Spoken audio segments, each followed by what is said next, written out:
Ian, 3, 2, 1. Beus cosúil tí raib bíon seo ag léamh na nuacht don 9 lá déag meitheamh 2016. Bronarm nach rá mé líne le tamil, bhí mé ar saoire ach tá mé filtinis agus reis ar líne. Bhain mór scéal an léinneomh le Tinte nó le bheith níos sonraí faoi loscais léamh nó falscaí mar thugtar freisin sa Phortaingéil. Agus ní is agam an mhaicr sibh sa fictor sin nó an rá sibh géarchúiseach go leor ach ní hamháin go pólín le feiceáil sa deatach sin ach warmhain ina luí ar an talamh tíomhthíreachtain fódín. Dean mór an le táil rá agam faoin scéal sin, deanna mé raibh go Meicsiceó áit a bhfuil Earraí Spiarachta in úsáid bhí anonymous a bheith ag chur stop lucht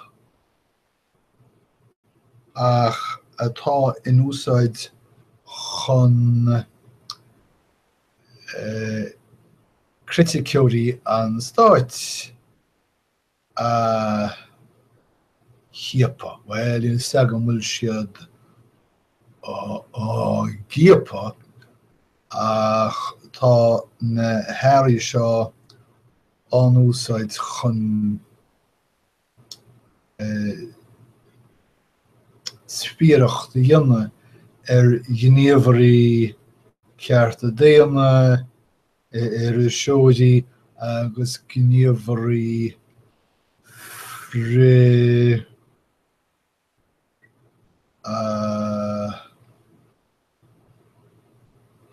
chamaléireachta. Caithfear go bhfuil níos fearr ná chamaléireachta, chamaléiscil. Éiliú beidir ach chamaléireachta tá an so fanamid leis chamaléireachta mar sin. Tá na honsaithe seo ag bóla gníomhairí ar seóirí ach freisin a deighlí agus níl sin maith go leor. Díalú na bogairí seo le Stát Meicsiceó chun go mbeadh siad ná scéimhlitheoirí agus cuirpí Israel agus is ar a gciniúil sin a díalú na bogairí leo. Ach idir an dálín na bogairí an úsáid inai gníomhairí de gachsáis nach scéimhlitheoirí ná cuirpí iad.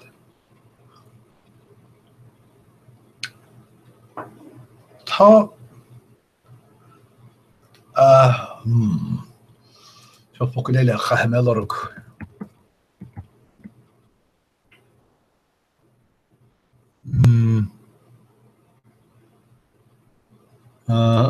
Ní héis né.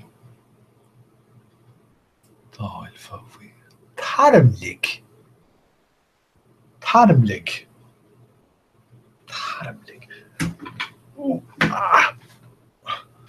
Sin focail nó domsa. Agus tá mé á lorg sa bhocláid inis mar neacha mé focail mar é riamh. Tarmáil tarmanach tarm ligion cuachta tarm ligion dúlgas. Smaile mé. Tamachon an focail seo a chur I mór an lehanai. Nis choróma.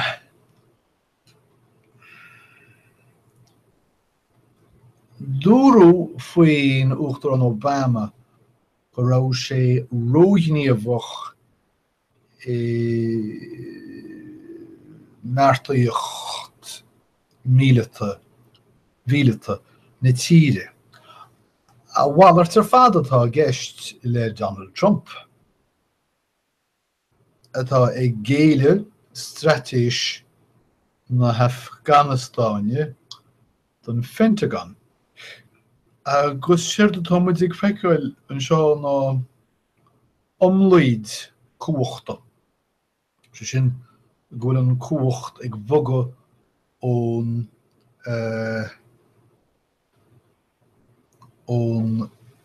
teach bán go dtí an Pentagon. Siad tá Trump ag déanamh ná ire ná a gúil sé ag tarm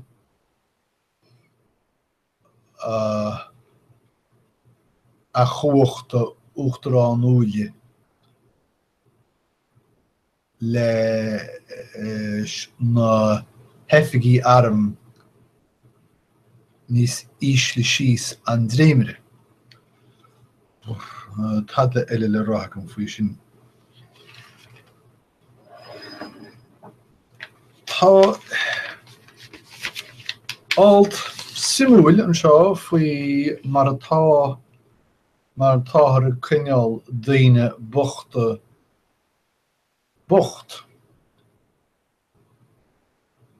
Abramis go geanaíonn tú cá ag úsáid ísachta ó ísachtáis. Agus an sin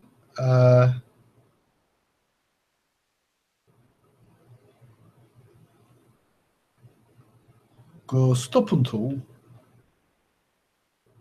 nóir féidir leat an ísachta íc níos mó. Well, chealmhítear an chár. Ach cad mar gheall ar an airgid. Cheartait a bheith ag íc an airgid reis go fóil. Fiú nuair nach bhfuil an chár sin agad go fóil. I gás daoine mar Yvette Harris, tá sí 10 milliún sílim I ní an ísachta fós. Ní na ísachta nach ar. Ísacht, más á cínte go le ceartan. Ach, sfear a cínte. Irsma, Irhar, ísacht, na ísachta. Charóma. Is éisteach gur féidir leis na ísachtóirí fós a bheith ag éileamh an airgid sin reis, fiú agus an chár a healmhathe. Ach sin iad téirmí na ísachta.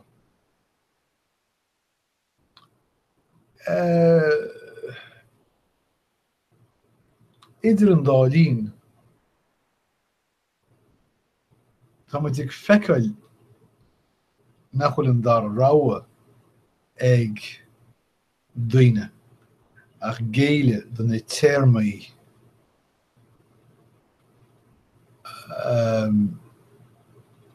úfásacha seo. nó na bhí siad corbe, agus in áiteanní mar Meiriceá, níl íon dar ráha agad catha corbe agad. Well, leanní mé Earraí.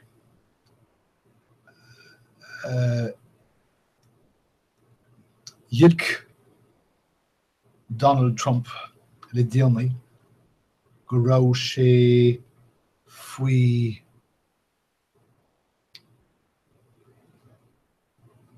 isrú ag an FBI. Chéidir an dálín tá ag líadóirt rééis an ráit is sin a reaschar ag rá nachhfuil a lehéad de isrú chun an. Is léir nachhfuil is ag Trump céirdas brí leis an bhacail fiosrúchan. Ach, leanann sé Earraí, tá sin na uachtarán ar a tír go fóil.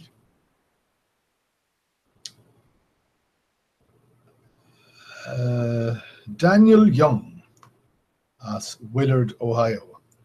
Ceapan Daniel Young go bhfuil cogadh Vietnam á shroid go fóil.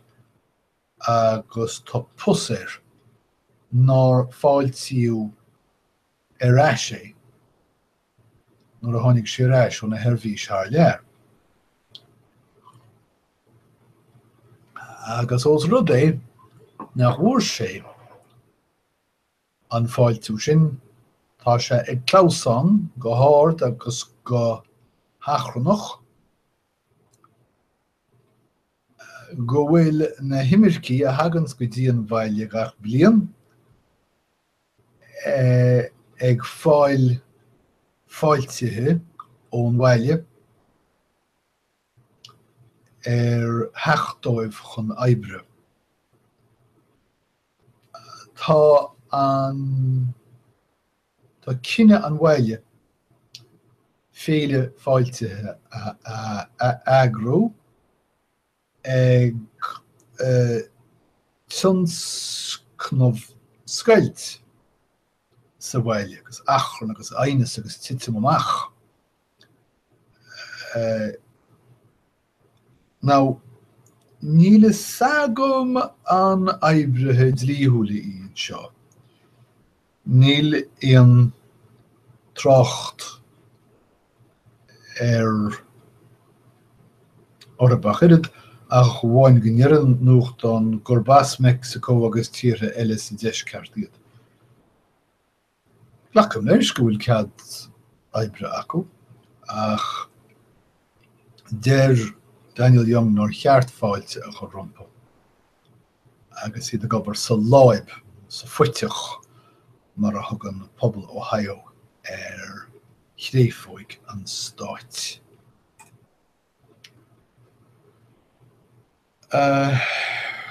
Chola sibh cínte an scéal faoi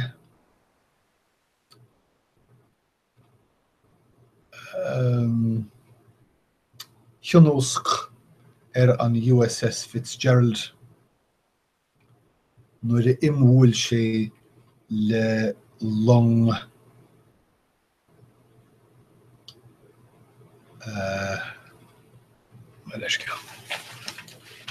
le long Chmadan stócha.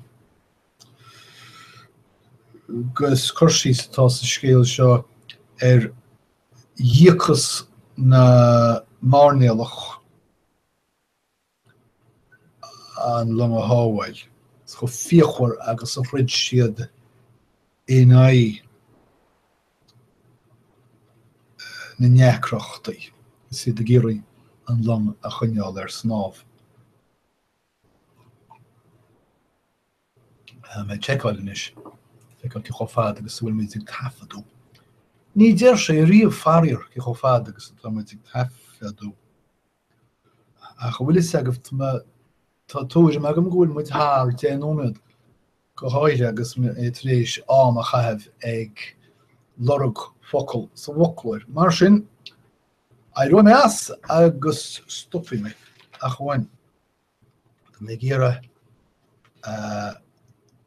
couple of frás a thuirt líf.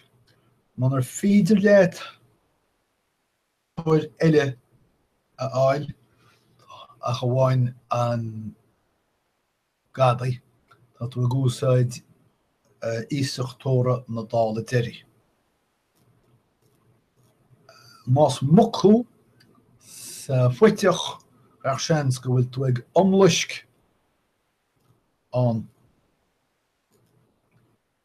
más páiste ó a dhéanaan trútaí dána tá tú I man ons páiste omlatachu. So sinna méid tá mé ag stopúis. Guim lá ma ar go léir agus tásúla go mbeidh muide caintla chéile rís. Sarwad idir an dáirín bailóí ar go léir. Slán.